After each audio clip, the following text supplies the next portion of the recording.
Permiso, me voy a quitar la mascarilla porque hablo bastante mal con la mascarilla. Primero, muchísimas gracias a Pablo porque ha hecho una presentación mía, yo creo que excesiva. Ahora lo veréis, yo creo que se ha pasado.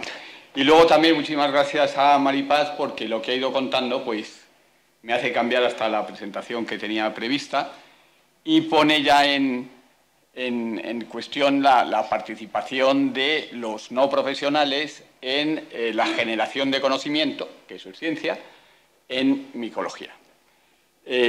Voy a hacer una mini presentación mía para que, bueno, yo no soy micólogo profesional, yo me dedico a otros temas, sí que tienen que ver con investigación, pero en investigación biomédica.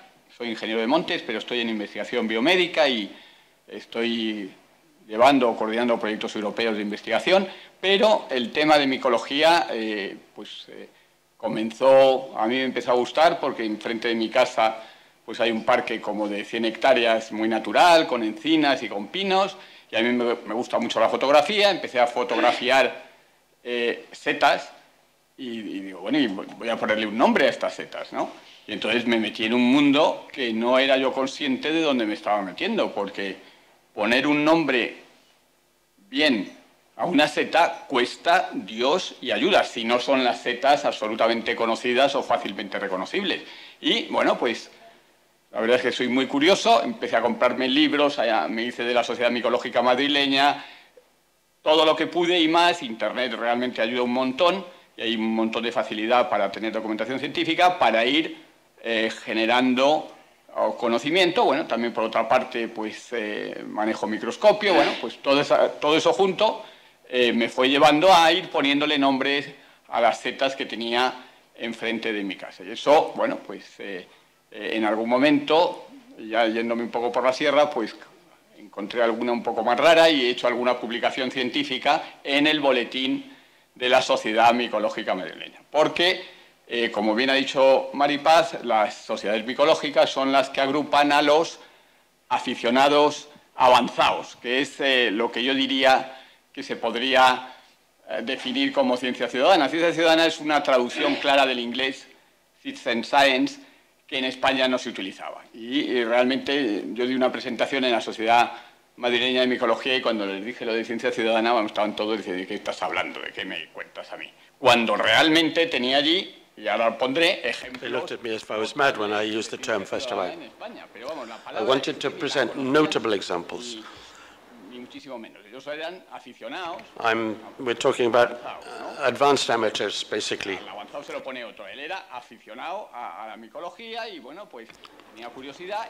I was interested and I had enough scientific rigor because I've had that sort of background.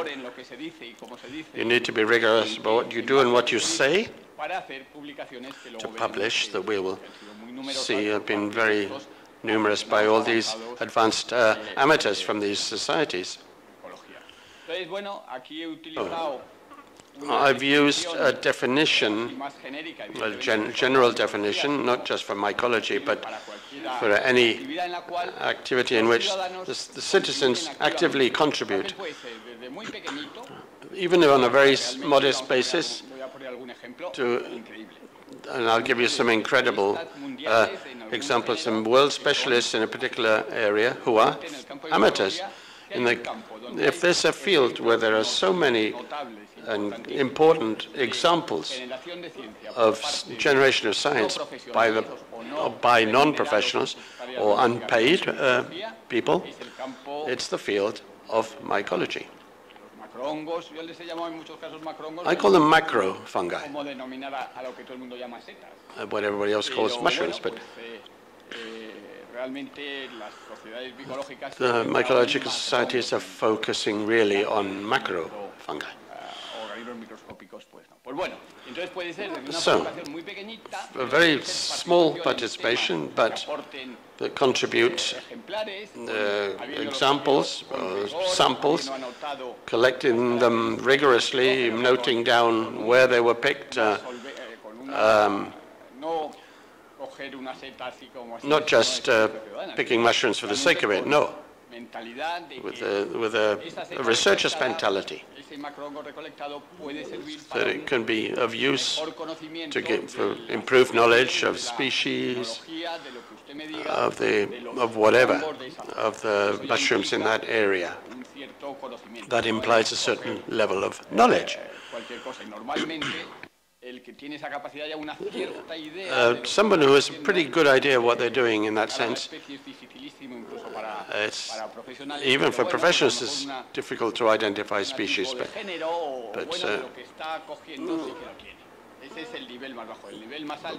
that's the lowest level. The highest level, as we shall see, is people who are contributing to the identification of new species, as Maripaz said,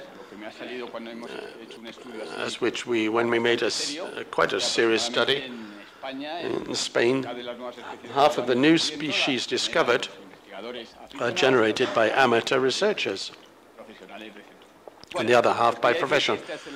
So that's the definition. It's quite intuitive.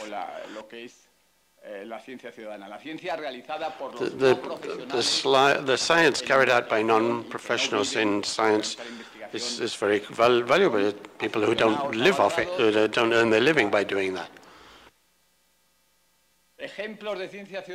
Examples of citizen science, very impressive one. Two centuries ago, many of the great scientists were not professionals. Darwin, Mendel, Faraday or Edison can be considered, they weren't professionals in the field that they were examining. These are very good examples, but at that time it was quite normal for that to happen. Somebody who was quite well off and liked science, but they earned their living from other things, so their land or whatever. They had these disciplines as hobbies. They had other professions, as I say, those that meant they could earn a living. So, but recently it's been very, I think, from Europe into Spain, the Scandinavian countries, especially the UK, the USA, have always been examples where citizen participation in all fields, especially in mycology, has been very considerable. So, more and more, these are common sense considerations. As access to scientific documentation is basic, it's easier, increasingly easier through internet to get 1,000 possibilities of getting scientific documentation to see the state of science in a particular field that didn't exist before. The professor had his books and things, and that was his great asset. But now you've got internet, and everybody can access it almost at the same speed as a professional. In mycology, there's a lot of data, meteorological, geographical. You can access through in internet before you had to compile them. It was another very important thing is, Maripaz made reference to it a bit. The retirement age allows people, after they retire, maybe after their career, they can still do a lot of interesting things after they retire. And that's happening more and more. To that part of the population, there are fans of science. There were doctors who were doctors of a different discipline and now dedicate themselves to these themes. So, at least when you see the average age in the meetings, you get a bit frightened because they're very high. I can't give you a figure, but most of the people there are retired. You've got to be realistic about this. When you see a young person, you look, oh, that's good. It's very striking. how these advanced amateurs, I'm talking in the Madrid Society, but that's a thing that when you're starting to do apps and things, there'll be younger people working on that. But that's citizen science. I'm going to go very fast now. In Europe, there have been tremendous examples of great mycologists. Person. Here we have, I don't know how many hundreds or thousands of species with these people who were amateurs. They were not professionals. And currently, the great specialists,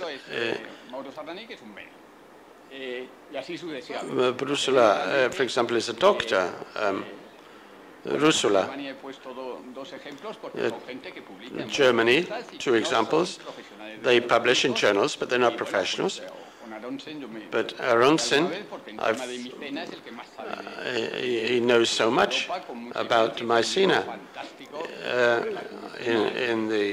in his series on fungi of Northern Europe.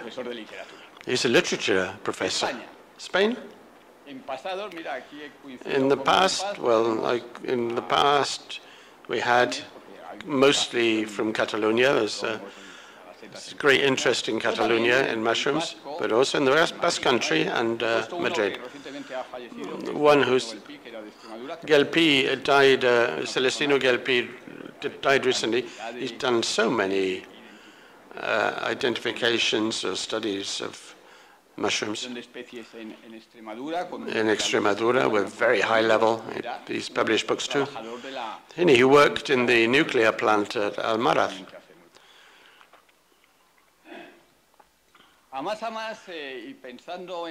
Thinking in the Madrid Society, I did a short study on, well, not a small study. When you look at it, there's a lot of detail there.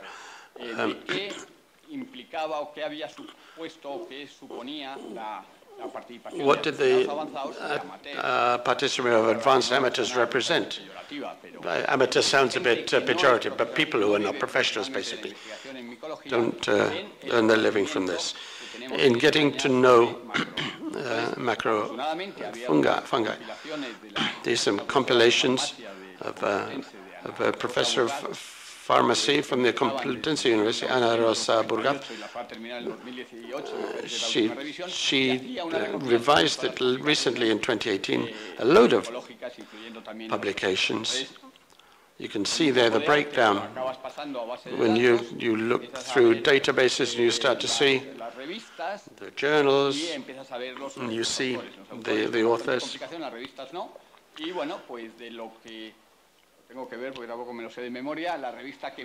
The journal that most publications I saw from 2008 to 2017 was the Madrid Association and the Catalunya one too, Castilla-León, and a lot of others. Some of them of an international nature. I think there was Estonia was one. Most of them in mycology in Spain were published in the magazines of the societies. 320 different authors with sometimes there's an asterisk there, you don't know which century they're talking about. Sometimes it's difficult to identify the authors, but about 2/3 of all the publications were about macrofungi. 538 authors who had similar criteria, so they could be tied in with these other researchers. Obviously, Gabriel Moreno, I think, was the winner, and he's the professor in the University of Alcalá, the researchers who had a high number of publications, and then 320, as I say, with just one article published, and I'm one of those. I've only published one article. And then looking at the affiliations, when you look at the affiliation of that person, you can see they were not professionals, they were these so-called advanced amateurs. Another striking figure in the societies, there's all the members usually mostly advanced amateurs, but there are also people from public entities which act as a point of encounter for cooperation. 50% of the articles in which independent investigators or researchers took part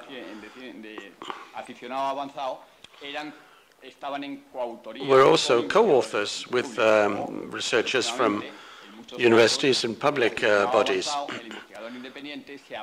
The independent researcher usually took advantage of the instruments or the resources of major research centers for their publications, which is very important when it comes to publishing. The number of species. This is very much an overview. In 2000 to 2010, there are about 3 or 7 new species discovered a year. Here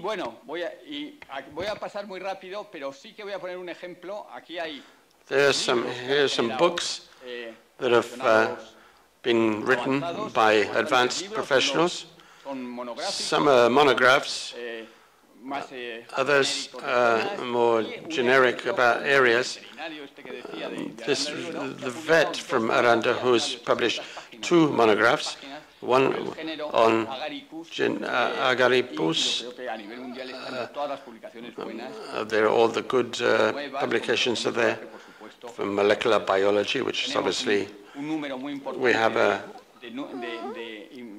high number of researchers who are independent, who publish on a regular basis. Luis Miguel García Arbona in Navarra, he's done a website that's really useful to provide all the knowledge or the know-how that they have at the service of the people of Navarra, basically, or elsewhere.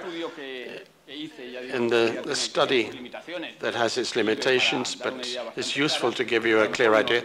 About 300 or 400 independent researchers over 10 years have published in journals, usually mycological societies. And then, because of the number of photos and statistics from websites, another 300 and 500, even though they haven't published, can identify species.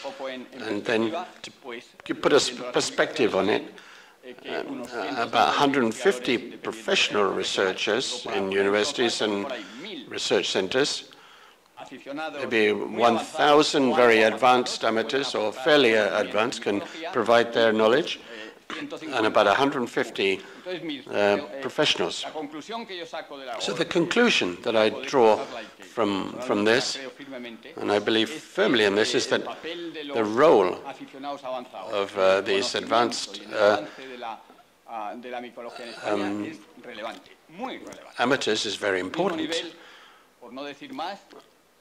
They're often of the same level, often higher than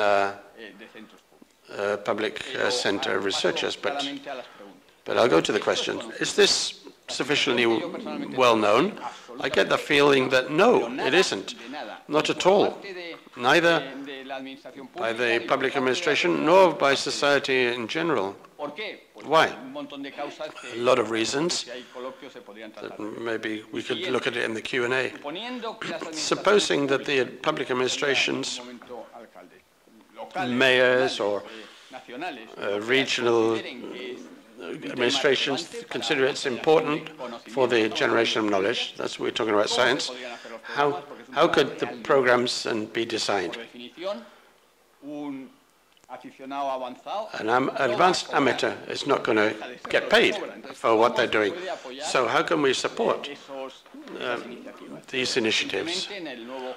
In the new In the new Horizon Europe program, there was a series of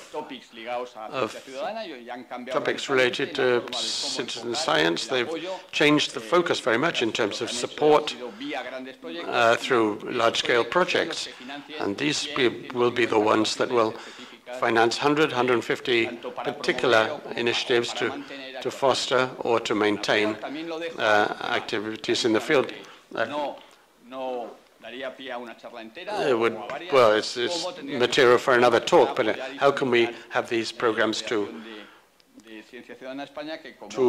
support the creation of citizen science in Spain?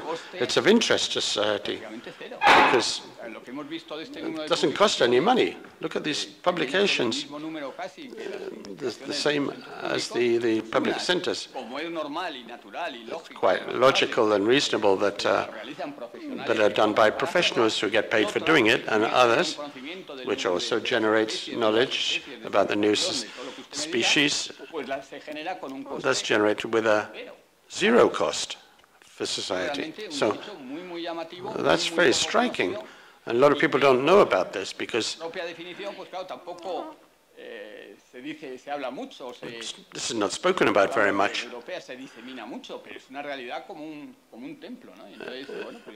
I think society in general should be interested in promoting this.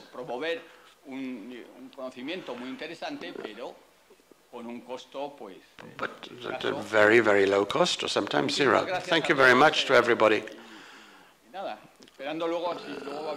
If there's going to be a Q&A, maybe we can have some exchange.